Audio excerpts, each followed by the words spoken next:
Hello friends and welcome to gusmcdollgames. My name is Nick McDowell and today we're continuing the NATO campaign in Naval War Arctic Circle with the 5th tutorial mission, Radar, in which we will cover the use of radar in the game.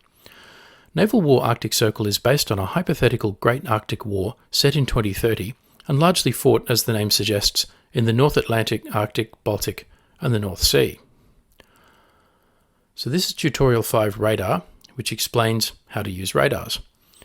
The description is, in this tutorial you will learn more about how your radars work and how you can most effectively detect enemy units.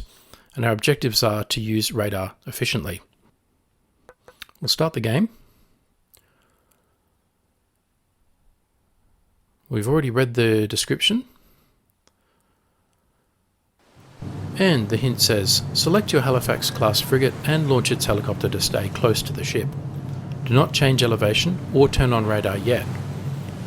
An aircraft is automatically launched from your land base. You will need it later. Okay, this is the Boeing P-8A Poseidon in an anti-submarine warfare profile. It's just taken off from Canadian Forces Base Goose Bay. It has 11 Mark 54 torpedoes. And we'll just follow it as it flies on. See if we can have a look at the airbase that it's just come from. There we go. CFB, or Canadian Forces Base Goose Bay, has 72 AMRAAM missiles and self-defense, and this is of course in northeastern Canada. It has Boeing P-8A Poseidon multi-mission maritime aircraft and has two F-35A Lightning II in an air superiority long-range role. You can also do naval strike short range. You can do strike with harm anti-radiation missiles, which go after radar. Also in a short range, it can do a short range as well. It can do strike missions with the JSOW, short range strike missions with the JDAM, and short range strike missions with the JDAM. It's a very versatile aircraft. So this is CFB Goose Bay. Now we'll move to Her Majesty's Canadian ship Montreal, which is a Halifax class vessel, and you can see it here with the Bofors 57mm, the Phalanx. It's got so the Bofors with a range of 9 nautical miles, the Evolved Sea Sparrow missile RIM 162 with 27 nautical mile range, the Phalanx close-in weapon system Gatling gun with a 2 nautical mile range for close defense. It has 8 Harpoon RGM-84 Harpoon missiles, 150 nautical mile range, and Mark 46 lightweight torpedoes. It has 24 of those with a 6 nautical mile range. What we'll do now is we'll take the SH-60B Seahawk in an anti-submarine warfare profile, and we'll do what the instructions told us to do and prepare it for launch. And we will launch it somewhere very close to Montreal. There we go, launching the helicopter, and there you can see it launching from the helicopter landing deck of the Montreal. Now we don't want it to go very far. Okay, so we've got a new detection on the top left, the escapade, and the hint says, you detected a fishing boat nearby. Note that neither the helicopter nor the frigate uses active radar. The fishing boat was detected passively by the ESM, electronic support measures, capabilities of your radar. This detects various electronic transmissions from the target without you having to turn on any sensors. Notice that you do not get an exact position for the target, but you have identified it. Combat units are typically shielded from creating significant emissions. Your helicopter could see the signal because it is at a higher elevation than your ship, giving it longer vision. Having your helicopter selected, go to the movement planner and change elevation to medium height, the maximum. Make sure the helicopter stays close to the frigate. Yeah, we'll slow it down just a little bit because we don't want it to get too far from the frigate. I'll have a quick look at the sensors. APS 124 radar is currently not on.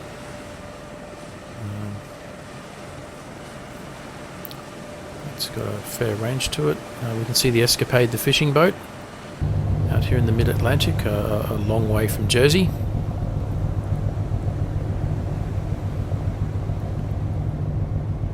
go back to the Seahawk, activate the sensor. Actually, I'm not really sure we should be activating the sensor. We probably want to deactivate that at this stage. Go back to the movement box and we'll set it to medium height. And you can see it's gradually increasing its height there.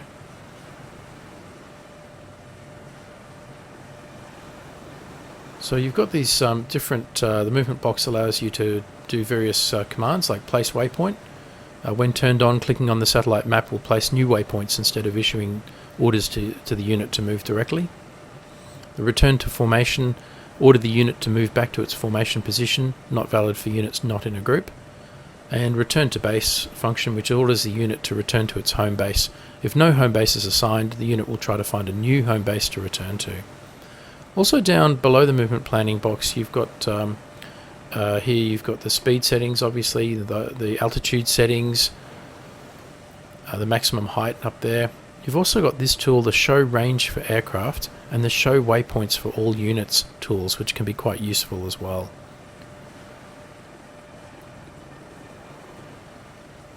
Okay, so it's tracking towards medium height. So what we'll do is we'll do a show range for aircraft. We'll zoom out the map. And there we go, you can see the range ring for the Seahawk when we select that. When we go show waypoints for all units, you can also see the Poseidon and the Montreal have their waypoints visible as well. So useful, useful features. Okay, also we on the left hand side we have the various units. We'll show whichever units we have on our side. And have deployed. You'll note that it doesn't show your non-deployed units such as the Lightnings that are at Goose Bay. It also shows lists of all your detections. At this point only the Escapade. You have a mission log which shows all your battle reports of things that have happened, your objectives, both of which we've met so far, and it also shows messages. We've only received one so far, but it shows the location of the detection as well. These are your rules of engagement and various AI settings for weapon orders, detections being treated as hostile, evasion, sensor responses, and time compression settings. So these are also very useful to be aware of these and use them as you will. So helicopters now, we'll increase the speed of the helicopter to try and get it rising a little faster to medium height. And crack on with the rest of the tutorial. Okay, so we've got a new detection on the top left of the golden rod, and the hint is the increased elevation has allowed your helicopter to detect a second fishing boat, still using passive radar only. Elevation is very important for detection. Now is the time to turn on active radar on your helicopter. Go to the sensors panel, select the APS 124 radar listed first, and click the activate radar button, which we did by mistake earlier, but now we'll do it properly. So we've got the Escapade fishing boat, we've got the goldenrod fishing boat. They're what we've detected. We'll go back here to the sensor and APS 125 radar and turn it on. And the hint says, notice that active radar runs a high risk of counter detection by the enemy and is less likely to identify the target, but has much longer range and accuracy. Passive radar is safe from counter detection, but has less chance of detecting military units that are not itself using active radar. It is more likely to identify targets, but less likely to get an exact fix. Now, with active radar at high altitude, send your helicopter towards the map marker near the fishing vessels. Note you'll definitely want to increase time compression to 1:20 or even higher. This is a large area. Okay, so turn on the radar. We won't need the dipping sonar. The ESM's already active. And we'll go to our movement planner. We may as well try and get it to maximum height. Set it to military speed. Simply, we wouldn't normally do this, but simply for the purpose of a tutorial. And we wouldn't normally do it because, of course, the fuel consumption would be very high at that speed, as opposed to setting it at cruise and allowing the helicopter simply to take the time to get to the location and perhaps using time compression. But what we'll do is we'll set it there as our Seahawk, and it's tracking towards the goldenrod. We will increase time compression to 1:60. Okay, so now we've got a hint, a new detection of the fishing fool, and you can see the lat longs there. And the hint states, very well, use your helicopter and reconnaissance plane to survey the region, and there's the fishing fool fishing boat.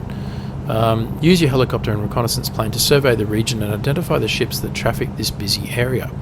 Use high elevation and passive and active radar to experiment. Be on the lookout for a civilian airliner that is expected to be in the area soon. High time compression is recommended in this tutorial. When you detect and identify the airliner, this tutorial is finished. Okay, so going back to the Seahawk, and yep, what we'll do is we'll take these fishing vessels sequentially. So we'll move over to this one, go to the Montreal, which we see here. We haven't yet put on its sensors. You can see it there. We'll go back to the Poseidon. Now it's still tracking at a low altitude here, just having come out of Goose Bay, and it's tracking down what looks like one of the fjords. So we'll take it up to maximum height because it's not going to detect very much hidden down there. And there we go. Look at that. Beautiful.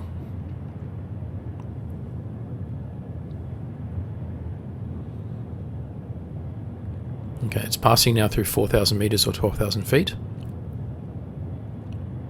And we've got a new detection of the MV Game Changer. You can see the lat long in the message as well. This is an oil tanker, so we'll have a look at the MV Game Changer oil tanker that we have detected and apparently also identified. Now, in the real world, a lot of these civilian vessels, there it is, would be able to be identified fairly much as soon as they're detected because of the use of the automated identification system, or the AIS. So we'll turn on the AN/APY-10 radar, I think, at some point for the Poseidon. Look at that view, beautiful. Although you can see the terrain disappearing over the horizon to the rear of the aircraft. It's now at 12,500 meters, tracking at 815 kilometers per hour. So now we'll turn on the AN/APY-10 radar, which is a range of 324 nautical miles. That's a pretty good range. You can see that marked on the map as well. Okay, so while we're waiting for it to do its thing, the Seahawk is now moving up on the first fishing vessel. And once it's done that, we'll move it to the second and then the third. We'll increase our time compression, 1:30. That means a minute's passing every 2 seconds of real time. And we'll let this play out. Okay, so the Seahawk has reached its location. It's done its positive identification, or its visual identification. So we'll track it now towards the second vessel that we detected. We'll increase its speed. And we'll increase time compression to 1:30. So 1 minute of game time for every 2 seconds of real time. Oh, we've detected another large surface contact, and you can see the lat long of the detection there on the top left. We'll go and have a look at that. Now this one we've detected but haven't identified, so you can see the game displays it as a shadow, not as a total unit icon, but it's more of a shadow, and that essentially is a visual cue that you've detected it but you have not yet identified it.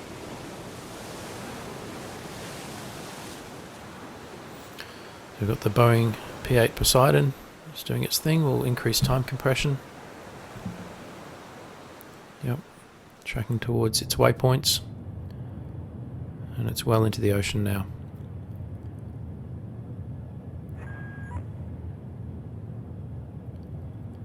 Okay, moving to the Seahawk. Time's gone down. So yes, it's obviously positively identified the second vessel, so I move it on to the third fishing vessel. Again, increase its speed, maybe to cruise, and get it going to do its thing. Okay, there's the Poseidon coming in on its complicated waypoints there. And yep, happy with its speed. Happy with its sensors, are all active.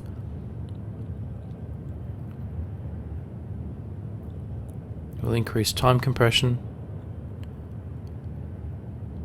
Okay, we're not getting any new detections. So we'll move to the Montreal and have a look at its got an Ericsson Sea Giraffe AMB 3D radar with a reference range of 216 nautical miles. Also an AN/SPS-49 air search radar, an AN/SQS-510 sonar, and an AN/SQR-501 can test towed array sonar. What we might do is with the not that one. With the air search radar, we might activate that and see if there's anything else we can detect. Now, in a tactical scenario, I think the point of this tutorial is to tell you you shouldn't and you don't need to have your valuable surface vessels essentially reveal their own location by turning on their active radar. But we'll do it just to see what happens. Okay, our Seahawk's obviously done visual identification of the third fishing vessel, so it's now going to track to the north-northwest to do a visual identification of these large vessels. Okay, and we've detected and identified the civilian airliner.